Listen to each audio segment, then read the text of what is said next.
Hi കൂട്ടുകാരെ, ഇത് നല്ലൊരു കഥയാണ് കേട്ടോ. ഇതിൽ നല്ലൊരു മെസ്സേജ് ഉണ്ട്. അപ്പോൾ എല്ലാവരും കൂട്ടുകാരും അവസാനം വരെ കാണണം. അതായത് ബസ് സ്റ്റോപ്പിൽ നിന്ന് ഒരാളുടെ ശല്യം സഹിക്കാതെ ഒരു പെണ്ണാണെങ്കിൽ അവിടെ നിന്നൊരു വയസ്സായ ആളുടെ കൂടെ അവിടെ ചെല്ലുകയാണ്. അപ്പോൾ അവിടെ ചെന്നപ്പോഴോ ഇയാളുടെ ശല്യം കാരണം ഒരു രക്ഷയില്ല. അതുപോലൊരു കഥയാണ്. ആദ്യം തന്നെ കാണിക്കുന്ന ഒരു ബസ് സ്റ്റാൻഡാണ് കേട്ടോ. അപ്പോൾ ഒരു അമ്മയും കുഞ്ഞുമാണ്, അവരിങ്ങനെ ഇരിക്കുകയാണ്. അപ്പോൾ അവിടെ വേറെ ആൾ നിൽപ്പുണ്ട്. ബസ് കാത്ത് നിൽക്കുകയാണെന്ന് തോന്നുന്നു കേട്ടോ. അങ്ങനെ എന്തോ സംഭവമാണ്. പിന്നെ കാണിക്കുന്നത് ഈ സ്ത്രീയുടെ അടുത്ത് ഒരാളൊരു പുതച്ചിട്ടൊരാളുണ്ട്. അപ്പോൾ അയാൾ ഈ സ്ത്രീയുടെ അടുത്തേക്ക് നീങ്ങിയിരിക്കുകയാണ്. അപ്പോൾ ഈ സ്ത്രീയാണെങ്കിൽ കുറച്ച് ഇപ്പുറത്തേക്ക് നീങ്ങിയിരിക്കും. അപ്പോൾ ഇയാളാണെങ്കിൽ കുറച്ചുകൂടെ അടുത്തേക്ക് നീങ്ങിയിരിക്കുകയാണ്. അപ്പോൾ ഇയാൾക്ക് എന്തോ ദുരുദ്ദേശമുണ്ട്. ഈ സ്ത്രീ ഒറ്റയ്ക്കാണ് കേട്ടോ. അപ്പോൾ ഇവരാണെങ്കിൽ എണീറ്റ് കൊച്ചുണ്ട്. അപ്പോൾ എണീറ്റ് ഫ്രണ്ടിൽ പോയിരിക്കുകയാണ്. ഇയാൾ എണീറ്റ് വന്ന് ഇപ്പോൾ ഇവരെ പിടിക്കാൻ തുടങ്ങുമ്പോഴത്തേക്ക് ഇവർ അവിടെ നിന്ന് എണീറ്റ് വരികയാണ്. അപ്പോൾ ഈ ഫ്രണ്ടിൽ കണ്ട ആളോട് പറയും, ലാസ്റ്റ് ബസ് പോയോ, എനിക്ക് പോകേണ്ടതായിരുന്നു, എനിക്കിവിടെ അത്ര പരിചയമില്ല എന്ന് പറയും. അപ്പോൾ ഇയാൾ പറയും, ലാസ്റ്റ് ബസ് പോയി, ഇനി എന്താ ചെയ്യുക, ആരും ഇല്ലേ കൂടെ എന്നൊക്കെ ചോദിക്കും. പറയും, ആരുമില്ല, എന്നെ എല്ലാവരും ഉപേക്ഷിച്ച മട്ടാണ് എന്ന് പറയും. അപ്പോൾ ഇയാൾക്കൊരു ഫോൺ വരും കേട്ടോ. അപ്പോൾ ഇയാൾ കാത്തു നിന്നാൾ വരില്ല പറഞ്ഞു. അപ്പോൾ ഈ പെണ്ണ് പറയും, എനിക്ക് എവിടെയെങ്കിലും ഒന്ന് നിൽക്കണം, നിങ്ങളെപ്പോലെ ഒരു അച്ഛൻ്റെ പ്രായമുള്ള ഒരാളല്ലേ, അപ്പം ഞാൻ നിങ്ങളുടെ കൂടെ വന്നോട്ടെ, നാളെ രാവിലെ ഞാൻ എവിടേക്കെങ്കിലും പൊക്കാമെന്ന് പറയും.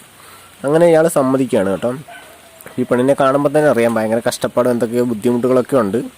അപ്പോൾ ഇയാളാണെങ്കിൽ സമ്മതിച്ചിട്ട്, ശരി എൻ്റെ കൂടെ വാ, എൻ്റെ ഫ്ലാറ്റിൽ നിൽക്കാം, ഞാൻ അവിടെ ഒറ്റയ്ക്കേ ഉള്ളൂ, നാളെ നേരം വിളിക്കുമ്പോൾ നിനക്ക് പോകാമെന്ന് പറഞ്ഞുകൊണ്ട് കൂട്ടിക്കൊണ്ട് പോവാണ്.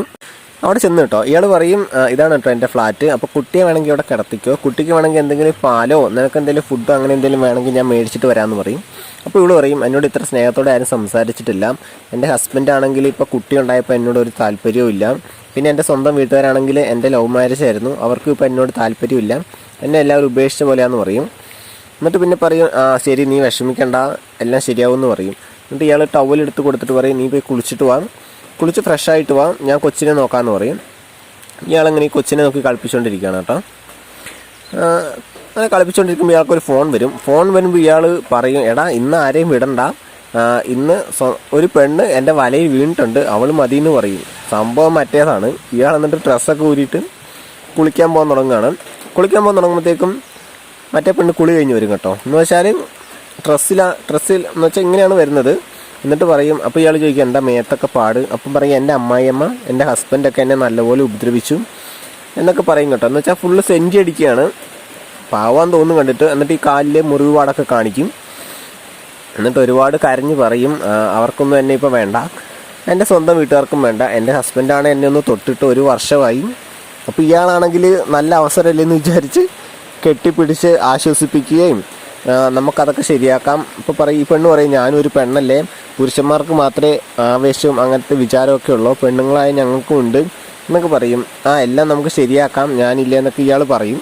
എന്നിട്ട് പെണ്ണ് പറയും, എന്നാൽ പോയി കുളിച്ചിട്ട് വാന്ന് പറയും. ഇയാൾ പറയും, കുളിക്കാനൊന്നും ഇപ്പോൾ വേണ്ട, എല്ലാം കഴിഞ്ഞിട്ട് പോയി കുളിക്കാമെന്നൊക്കെ പറയും. ഈ പെണ്ണ് നിർബന്ധിച്ച് വിടും, എനിക്കും ആശയുണ്ട്, നിങ്ങൾ പോയി കുളിച്ചിട്ട് വാന്നൊക്കെ.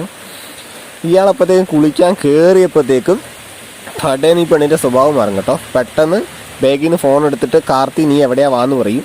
ഇയാളപ്പോൾ കുളിച്ചുകൊണ്ടിരിക്കുകയാണ്. എന്നിട്ട് അലമാരിയിൽ നിന്ന് പെട്ടിയൊക്കെ എടുക്കും, കൊച്ചിനെ എടുക്കും, ബാഗ് എടുക്കും, സാധനം എല്ലാം എടുത്തിട്ട് റൂമിന് പുറത്ത് കിടക്കും. അപ്പോൾ ഇവളുടെ കെട്ടിയനോ കാമുകനോ ആരോ വന്നിട്ടോ.